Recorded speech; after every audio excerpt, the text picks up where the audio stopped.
नमस्कार मित्रमैत्रिणींनो, दीप दिशा रेसिपीमध्ये मी दीप्ती आपलं स्वागत करत आहे. आज मी तुम्हाला दाखवणार आहे माझाच फेवरेट पदार्थ सुरणाची कापे. सुरण उकळून न घेता ही कापं किती सुंदर टेस्टी होतात हे बघण्यासाठी व्हिडिओ शेवटपर्यंत बघा. सुरण हा जमिनीखाली असल्यामुळे त्याला माती पुष्कळ असते. तर आता आपल्याला साफ करताना पहिलं त्याला धुवायचं नाही. त्याला पहिलं आपल्याला त्याची ती पाठची स्किन आहे ना ती आपल्याला पहिले काढून घ्यावी लागेल आणि मग आपल्याला तो वॉश करायचा. नाही ते सर्व माती पुढच्या साईडला पण लागू शकते. अशा प्रकारे सुरीने नाही ते विळीने नाही ते पिलरने त्याची आपण अशी साल काढून घ्यायची पूर्ण. सुरण घेताना असा पिवळा बघून घ्यायचा. लाल सुरणला जरा जास्त खाज असते. हे बघा मी साल काढून त्याला पूर्ण छानपैकी वॉश करून घेतलं आहे. त्यानंतर तो मोठा पीस असल्यामुळे त्याचे मी 3 छोटे दुसरे वेगळे पीस करून घेतले आणि आता त्या पीसचे मी अशी कापं करून घेतली आहेत. कापाची साईज अशा प्रकारे ठेवायची. जास्त पातळ पण नाही करायचं, जास्त जाड पण नाही करायचं आहे. नंतर त्याला मीठ लावायचं आहे आपल्याला. मीठ 1 चमचा घ्यायचा आणि ते त्याच्यावर घालायचं आणि आपल्याला ते मिक्स करायचं आहे चांगलं.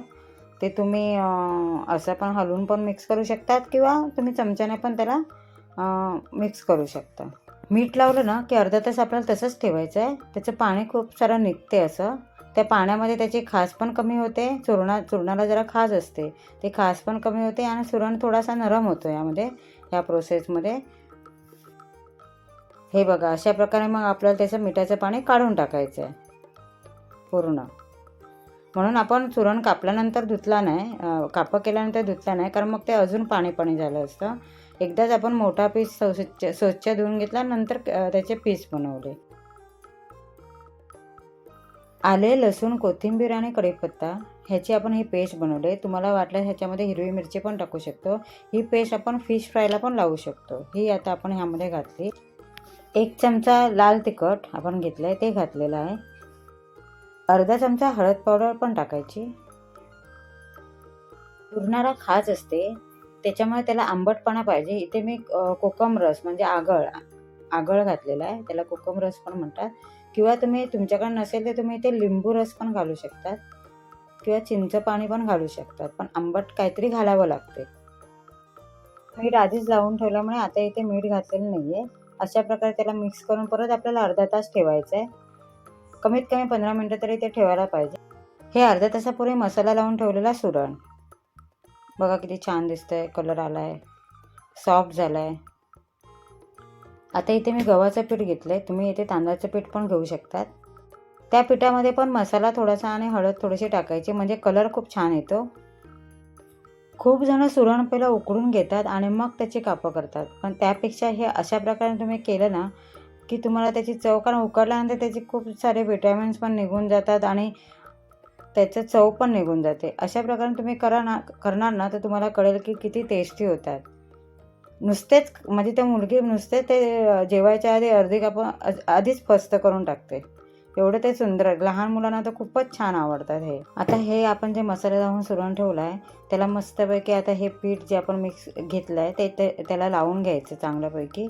जसं आपण फिश फ्रायला वगैरे करतो ना तसंच हे मस्तपैकी लावून घ्यायचं आहे. आता एका पॅनमध्ये आपल्याला तेल टाकायचं आहे. याला आपल्याला सेलो फ्रायच करायचं आहे. तेल तापल्यानंतर आपल्याला गॅस स्लो ठेवायचा आहे आणि हे सर्व सुरण आपल्याला त्याच्यामध्ये टाकून घ्यायचे आहेत, जे आपण पिठामध्ये घोळून घेतलेले आहेत ते. आणि हे गॅसची फ्लेम आपल्याला स्लो ठेवायची आहे, कारण आपल्याला ते आतून शिजले पाहिजेत ना, म्हणून आपल्याला तो गॅस स्लो ठेवायचा. नाही तर वरच्यावरच होतील आणि आतमध्ये कच्चेच राहतील. अशा प्रकारे सुरण सर्व अरेंज करून झाल्यानंतर आपल्याला त्याच्यावर झाकण ठेवायचं आणि झाकण 10 मिनटं आपल्याला तसंच ठेवायचं आहे. त्यानंतर काढायचं झाकण आणि आपल्याला ते परत त्याची पोझिशन चेंज करून घ्यायचं आहे. तेल जर कमी पडलं असेल तर तेल आपल्याला वरून थोडंच परत घालायचं आहे. परत आपल्याला 10 मिनटासाठी तसेच झाकण ठेवून द्यायचं आहे, म्हणजे दुसऱ्या साईडने पण चांगलं फ्राय होऊन येतं स्लो गॅसवर. आता इथे आपल्याला काय करायचं आहे, झाकण काढल्यानंतर सेकंड टाईमला चमच्याने आपण दाबून बघायचं आहे. दाबून इन द सेन्स ते आपल्याला थोडंसं असं प्रत्येक ह्याला एक असं दाबून आपल्याला थोडंसं असं गॅप करायचं, जेणेकरून ते आतून चांगलं शिजलं जाते असं. त्यानंतर परत झाकण ठेवून थोड्या वेळाने ते आपण परत ओपन करून बघायचं. चमच्याने परत प्रेस करून बघितल्यानंतर आपल्याला कळते ते पूर्ण मस्तपैकी शिजलेलं असते. म्हणजे चमचाचा आतमध्ये पटकन जातो, त्याच्यावरून आपल्याला कळतं की हा आता शिजलं आहे. मग झाकण काढून आपल्याला थोडा वेळ ठेवायचं आहे त्याला क्रिस्पीनेस येण्यासाठी. मग बाहेरून कुरकुरीत लागेल आणि आतून सॉफ्ट लागेल. वरून पाहिजे थोडंसं तेलाचे थेंब टाकायचे. मित्रमैत्रिणींनो, कशी वाटली ही सुरणाची कापं तुम्हाला? नक्कीच हे एकदा ट्राय करून बघा आणि मला कमेंट्समध्ये सांगा तुमची ही सुरणाची कापं कशी झाली. आणि माझ्या व्हिडिओला लाईक करा, शेअर करा, सबस्क्राईब करा.